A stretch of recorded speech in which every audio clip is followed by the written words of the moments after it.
has a stamped receiver, so they're nothing alike. I hear that over and over and over again. People, the AK actually had at one time a milled receiver. So don't even get into that argument. It makes no sense at all. Now, this right here, basically, it's big AK. Like I said, it's a big AK with a scope on it and 24-inch barrel. They weigh about 10 pounds. They're not real light. You can get them to shoot quite nicely. This one right here typically shoots 1 minute of angle or less, depending on what ammunition I'm using. If I'm using 7N1, it shoots quite nicely. If I'm using Silvertip, it shoots a little bit less nicely. If you were to go on a little reloading binge and work up some really good loads for this, it'd really shoot well. The biggest problem with it is on the PSL is the barrel is a tiny barrel. You take a look at that thing. Look how narrow that thing is. That's basically an AK barrel. So you're not looking at a heavy barrel at all.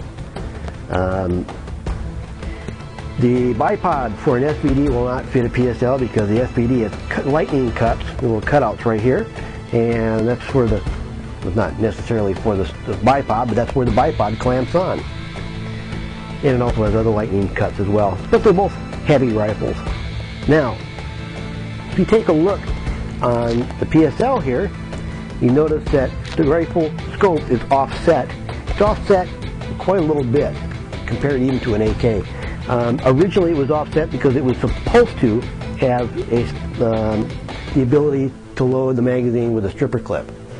And then that was discarded and they just kept it this way.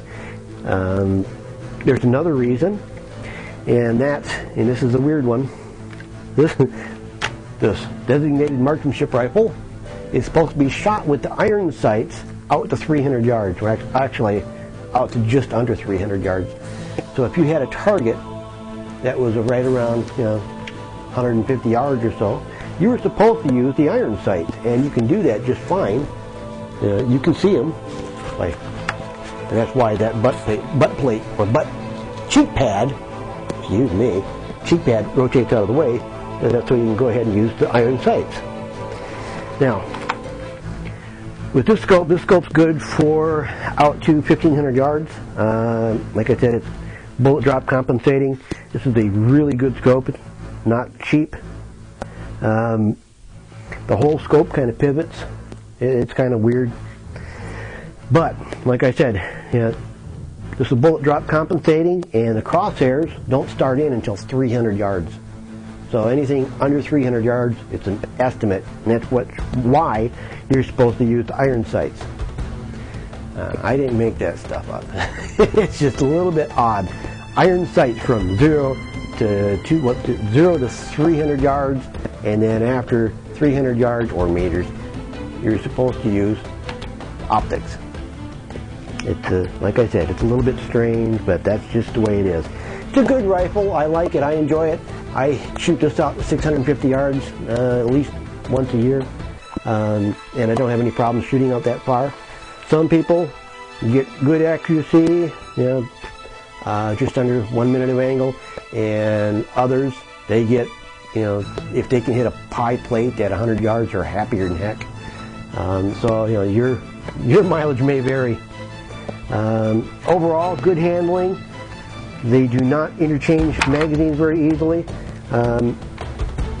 PSL does have a bolt hold open, which is handy, and it's a nice weapon, as you can see. You really can't see too much from there, but it's not really a big AK, but it's not far from it. AKs suffer poor accuracy, but that's because of the front sight, the rear sight radius. This right here is using a scope, and it still has, I still say it's poor accuracy. It's not what it was designed for. It was designed for, like I said, designated marksmanship rifle. One person or more in the squad would have the ability to have aimed shots, and that's what this was designed for. Now, if I was to grab like my 6.5 Grendel, the 6.5 Grendel, that one right there is more accurate at 1,000 yards than this one is at 500 yards. So, you know, there's a big difference between the two, different ammunition and, you know, different everything. But if you're looking for a decent rifle, and these are decent rifles, you know, like you're not going to be driving tacks with these things unless you do a little work on them. But they're still a decent rifle. It's a decent combat weapon. And if you buy one, I think you'll be happy with it. Fit and finish, you know, they're not all that great. They're kind of spotty.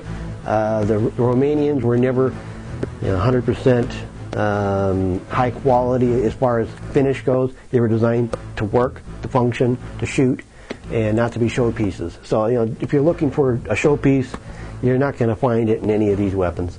Dragonov, a little bit better, but still, you know, they're workhorses. They're not designed to be sitting on a shelf someplace.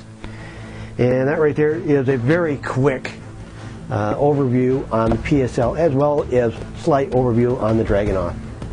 Like I said, you know, I only own this one, and this is kind of a cross between the two, so I just kind of covered both of them at the same time, and at the same time leaving out a lot on both of them. One other note is the Dragonov, the trigger guard, the whole trigger unit comes out, and this one right here, PSL, an RPK receiver, so it's just like any other AK, except longer. That's it. If you have any questions, post it. I'll see what I can do about answering them. Thank you very much.